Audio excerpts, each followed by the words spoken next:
ಇನ್ನು ಧಾರಾಕಾರ ಮಳೆಗೆ ಬೆಳಗಾವಿ ಜನ ತತ್ತರಿಸಿ ಹೋಗಿದ್ದಾರೆ. ಸವದತ್ತಿ, ಬೈಲಹೊಂಗಲ ಸೇರಿದಂತೆ ಜಿಲ್ಲೆಯ ಹಲವೆಡೆ ಭಾರೀ ಮಳೆಯಾಗಿರುವಂಥದ್ದು. 1 ಗಂಟೆಗೂ ಹೆಚ್ಚು ಕಾಲ ಸುರಿದ ಮಳೆಗೆ ಜನಜೀವನ ಅಸ್ತವ್ಯಸ್ತವಾಗಿದೆ.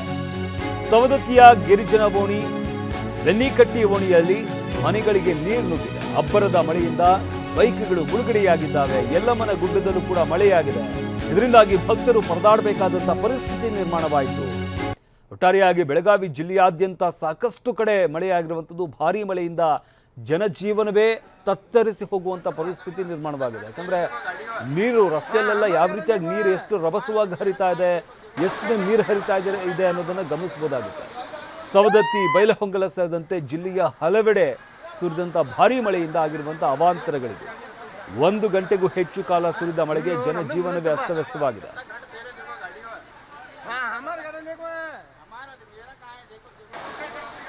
ಗಮನಿಸಬಹುದಾಗುತ್ತೆ. ನಾವು ದೃಶ್ಯ ನೋಡ್ತಾ ಇದ್ರೆ ಇದು ಯಾವುದೋ ನದಿ ಅಂತ ಅನ್ಸುತ್ತೆ. ಆ ಮಟ್ಟಿಗೆ ನೀರು ರಭಸವಾಗಿ ಹರಿತಾ ಇರುವಂಥದ್ದು. ರಸ್ತೆ ಪಕ್ಕ ನಿಲ್ಲಿಸಿದಂಥ ವಾಹನಗಳು ಕೊಚ್ಕೊಂಡು ಹೋಗ್ತಾ ಇದ್ದಾವೆ. ಜೊತೆಗೆ ಆಟೋ ಕೂಡ ಅಲ್ಲಿ ಗಮನಿಸಬಹುದಾಗುತ್ತೆ. ಆಟೋ ಯಾವ ರೀತಿಯಾಗಿ ನೀರಲ್ಲೇ ತೇಲ್ಕೊಂಡು ಹೋಗ್ತಾ ಇದೆ. ಅಷ್ಟರ ಮಟ್ಟಿಗೆ ರಭಸವಾಗಿ ನೀರು ಹರಿತಾ ಇರುವಂಥದ್ದು.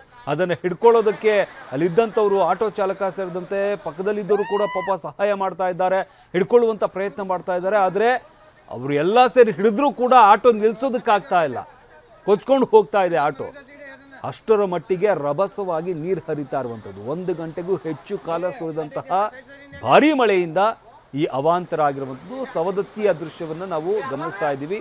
ಜೊತೆಗೆ ಬೆಳಗಾವಿ ಜಿಲ್ಲೆಯ ಬೇರೆ ಬೇರೆ ಭಾಗದಲ್ಲೂ ಕೂಡ ನಿರಂತರವಾಗಿ ಸುಮಾರು 1 ಗಂಟೆಗೂ ಹೆಚ್ಚು ಕಾಲ ಸುರಿದಂತಹ ಭಾರೀ ಮಳೆಯಿಂದ ಆಗಿರುವಂತಹ ಅವಾಂತರಗಳಿವೆ. ಬೆನ್ನಿಕಟ್ಟಿ ಓಣಿಯಲ್ಲಿ ಮನೆಗಳಿಗೆ ನೀರು ನುಗ್ಗಿದೆ.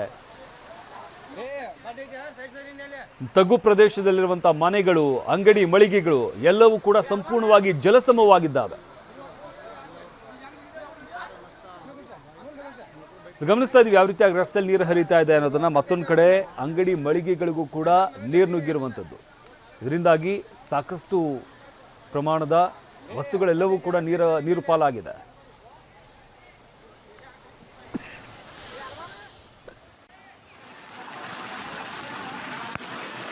ಭಾಳ ಮಳಿ ಆಗೈತಿ ಕಿತ್ತೂರಾಗ ರಜಾ ಕಟ್ಟತ್ತ.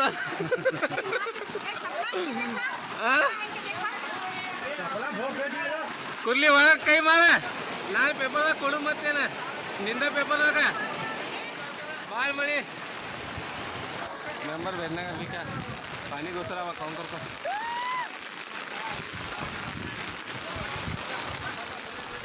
ಇನ್ನು ಬೆಳಗಾವಿ ಜಿಲ್ಲೆಯ ವಿವಿಧ ಭಾಗದಲ್ಲಿ ಆದಂತಹ ಮಳೆಯಿಂದ ಏನೆಲ್ಲ ಅವಾಂತರ ಆಗಿದೆ ಅನ್ನುವಂತಹ ದೃಶ್ಯಗಳನ್ನು ನಾವೀಗ ಗಮನಿಸ್ತಾ ಇದ್ದೀವಿ. ಬೈಲಹೊಂಗಲದಲ್ಲಿ ರಸ್ತೆಯಲ್ಲಿ ರಭಸವಾಗಿ ನೀರು ಹರಿತಾ ಇದೆ. ಆ ರಸ್ತೆಯಲ್ಲೇ ಕೂತ್ಕೊಂಡು ಅಲ್ಲಿ ಯುವಕ ಪ್ರತಿಭಟಿಸ್ತಾ ಇರುವಂಥದ್ದು. ಅಂದರೆ ಪ್ರತಿ ಬಾರಿ ಮಳೆ ಬಂದಂಥ ಸಂದರ್ಭದಲ್ಲಿ ಇದೇ ಸಮಸ್ಯೆ ಆಗುತ್ತೆ. ಸಾಕಷ್ಟು ಬಾರಿ ಅದು ಸಂಬಂಧಪಟ್ಟಂಥ ಅಧಿಕಾರಿಗಳಿಗೆ ದೂರು ನೀಡಿದ್ರು ಕೂಡ ಯಾರೂ ಇದ್ರ ಬಗ್ಗೆ ತಲೆ ಕೆಡಿಸ್ಕೊಳ್ತಾ ಇಲ್ಲ ಅಂತ ಆತ ಆಕ್ರೋಶವನ್ನು ವ್ಯಕ್ತಪಡಿಸ್ತಾ ಇರುವಂಥದ್ದು. ಮತ್ತೊಂದು ಕಡೆ ಸವದತ್ತಿಯ ದೃಶ್ಯವನ್ನು ಗಮನಿಸ್ತಾ ಇದ್ವಿ. ಅಲ್ಲೂ ಕೂಡ ರಸ್ತೆ ಬದಿ ನಿಲ್ಲಿಸಿದ್ದಂಥ ವಾಹನಗಳು ಕೊಚ್ಕೊಂಡು ಹೋಗ್ತಾ ಇದ್ದಾವೆ. ಆ ಆಟೋ ಹಿಡ್ಕೊಳ್ಳೋದಕ್ಕೆ ಯಾವ ರೀತಿಯಾಗಿ ಪರದಾಡ್ತಾ ಇದ್ದಾರೆ. ಆ ಚಾಲಕ ಸೇರಿದಂತೆ ಮತ್ತೊಂದಷ್ಟಿಬ್ಬರು ಜನ ಸೇರಿಕೊಂಡ್ರು ಕೂಡ ಅದನ್ನು ಹಿಡಿಯೋದಕ್ಕೆ ಸಾಧ್ಯವಾಗ್ತಾ ಇಲ್ಲ. ಅಷ್ಟು ರಭಸವಾಗಿ ನೀರು ಹರಿತಾ ಇರುವಂಥದ್ದು. ಕಿತ್ತೂರಿನಲ್ಲೂ ಕೂಡ ಭಾರೀ ಪ್ರಮಾಣದಲ್ಲಿ ಮಳೆಯಾಗಿದೆ. ಈ ಬಗ್ಗೆ ಮತ್ತಷ್ಟು ಮಾಹಿತಿ ನೀಡ್ತಾರೆ ನಮ್ಮ ಪ್ರತಿನಿಧಿ ಸಹದೇವ್. ಗಮನಿಸ್ತಾ ಇದ್ದೀವಿ, ಒಂದೊಂದು ದೃಶ್ಯವೂ ಕೂಡ ಜನಜೀವನ ಎಷ್ಟು ಮಟ್ಟಿಗೆ ತತ್ತರಿಸಿ ಹೋಗಿದೆ ಅನ್ನೋದನ್ನ ಸಾರಿ ಹೇಳ್ತಾ ಇದೆ. ಸಾಕಷ್ಟು ಅವಾಂತರಗಳಾಗಿರುವಂಥದ್ದನ್ನು ಗಮನಿಸ್ತಾ ಇದ್ದೀವಿ. ಒಟ್ಟಾರೆಯಾಗಿ ಎಷ್ಟೊತ್ತಿಗೆ ಮಳೆ ಆಯಿತು, ಎಷ್ಟು ಮಳೆ ಆಯಿತು, ಏನೆಲ್ಲ ಸಮಸ್ಯೆ ಆಗಿದೆ? ಹೇಮಂತ್, ಬೆಳಗಾವಿ ಜಿಲ್ಲೆಯಾದ್ಯಂತ ಭಾರಿ ಮಳೆ ಆಗಿರುವಂತಹ ಕಾರಣಕ್ಕಾಗಿ, ಅದರಲ್ಲೂ ಮುಖ್ಯವಾಗಿ ಬೆಳಗಾವಿ ಜಿಲ್ಲೆಯ ಸವದತ್ತಿ ಮತ್ತು ಬೈಲಹೊಂಗಲದಲ್ಲಿ ಅತಿ ಹೆಚ್ಚು ಮಳೆಯಾಗಿರುವಂತದ್ದು. ಅದರ ಜೊತೆಗೆ ಕಿತ್ತೂರಿನಲ್ಲೂ ಕೂಡ ಭಾರಿ ಪ್ರಮಾಣದಲ್ಲಿ ಮಳೆಯಾಗಿರುವಂತದ್ದು. ಏಕಾಏಕಿ ಸಂಜೆ 4 ಗಂಟೆಯಿಂದ ಸುಮಾರು 6 ಗಂಟೆವರೆಗೂ ಸತತವಾಗಿ ಈ ಒಂದು ಮಳೆ ಸುರಿದಿರುವಂತಹ ಕಾರಣಕ್ಕಾಗಿ ಸಂಪೂರ್ಣವಾಗಿ ಜನಜೀವನ ಅಸ್ತವ್ಯಸ್ತಗೊಂಡಿರುವಂತದ್ದು. ಸವದತ್ತಿ ಪಟ್ಟಣದಲ್ಲಿ ಮಾರ್ಕೆಟ್ ಪ್ರದೇಶ ಸೇರಿದಂತೆ ಬಹುತೇಕ ಕಾಲನಿಗಳಿಗೂ ಕೂಡ ಈ ಒಂದು ನೀರು ನುಗ್ಗಿ ಸಾಕಷ್ಟು ಅವಾಂತರಗಳು ಸೃಷ್ಟಿಯಾಗಿರುವಂತದ್ದು. ಮನೆಗಳಿಗೆ ನೀರು ನುಗ್ಗಿರುವಂತದ್ದನ್ನ ಹೊರ ಹಾಕೋಕೆ ಅಲ್ಲಿರುವಂತಹ ನಿವಾಸಿಗಳು ಹರಸಾಹಸ ಪಟ್ರೆ ಅಂಗಡಿ ಮುಂಗಟ್ಟುಗಳಿಗೂ ಕೂಡ ನೀರು ನುಗ್ಗಿ ಸಾಕಷ್ಟು ಪ್ರಮಾಣದಲ್ಲಿ ಹಾನಿ ಕೂಡ ಉಂಟಾಗಿರುವಂತದ್ದು. ಅದರಲ್ಲೂ ಬೈಲಹೊಂಗಲದಲ್ಲಿ ಕೂಡ ಅತಿ ಹೆಚ್ಚು ಹಾನಿಯಾಗಿರುವಂತದ್ದು. ರಸ್ತೆಗಳೆಲ್ಲವೂ ಕೂಡ ನದಿಗಳ ರೀತಿಯಲ್ಲಿ ಮಾರ್ಪಾಟಾಗಿರುವಂತದ್ದು.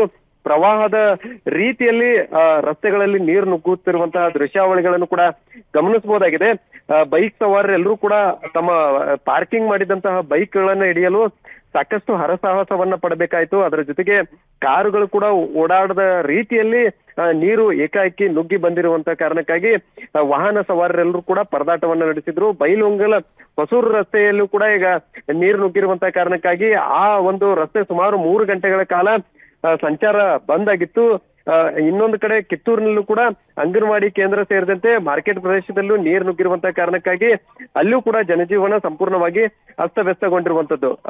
ಬೈಲಹೊಂಗಲ್ ಮತ್ತು ಸವದತ್ತಿಯಲ್ಲಿ ಬಹುತೇಕ 2-3 ಕಾಲೋನಿಗಳಲ್ಲಿ ನೀರು ನುಗ್ಗಿರುವಂತಹ ಕಾರಣಕ್ಕಾಗಿ ಮನೆಯಲ್ಲಿದ್ದಂತಹ ಸಾಮಗ್ರಿಗಳೆಲ್ಲವೂ ಕೂಡ ನೀರು ಪಾಲಾಗಿರುವಂತಹ ಕಾರಣಕ್ಕಾಗಿ ಆ ಕುಟುಂಬಗಳು ಈಗ ಅಕ್ಷರಶಃ ಕಂಗಾಲಾಗಿ ಹೋಗಿರುವಂತದ್ದು.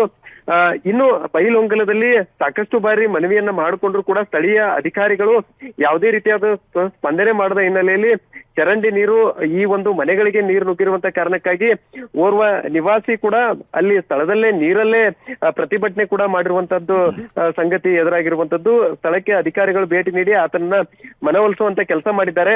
ಒಟ್ನಲ್ಲಿ ಒಂದು ಕಡೆ ಅಧಿಕಾರಿಗಳ ನಿರ್ಲಕ್ಷ್ಯ ಕೂಡ ಇಲ್ಲಿ ಎದ್ದು ಕಾಣಿಸ್ತಾ ಇರುವಂತದ್ದು, ಮತ್ತೊಂದು ಕಡೆ ಏಕಾಏಕಿ ಸುರಿದಂತಹ ಭಾರಿ ಪ್ರಮಾಣದ ಮಳೆಗೆ ಜನಜೀವನ ಅಸ್ತವ್ಯಸ್ತಗೊಂಡಿರುವಂತದ್ದು. ಸದ್ಯ ಈಗ ಮಳೆ ತಗ್ಗಿರುವಂತದ್ದು, ಅದರ ಜೊತೆಗೆ ಏನು ನೀರು ಏನಿದೆ ಅದು ಕೂಡ ಇಳಿಕೆ ಆಗಿರುವಂತದ್ದು. ಆದ್ರೆ ಹಾನಿ ಮಾತ್ರ ಏನಿದೆ ಅದು ಸಾಕಷ್ಟು ಪ್ರಮಾಣದಲ್ಲಿ ಆಗಿರುವಂತ ಕಾರಣಕ್ಕಾಗಿ ಪರಿಹಾರಕ್ಕೂ ಕೂಡ ಸ್ಥಳೀಯ ನಿವಾಸಿಗಳು ಒತ್ತಾಯ ಮಾಡ್ತಾ ಇರುವಂತದ್ದು. ಶಮಂತ್, ಧನ್ಯವಾದ ಸಹದೇವ್ ನಿಮ್ಮೆಲ್ಲ ಮಾಹಿತಿಗಾಗಿ.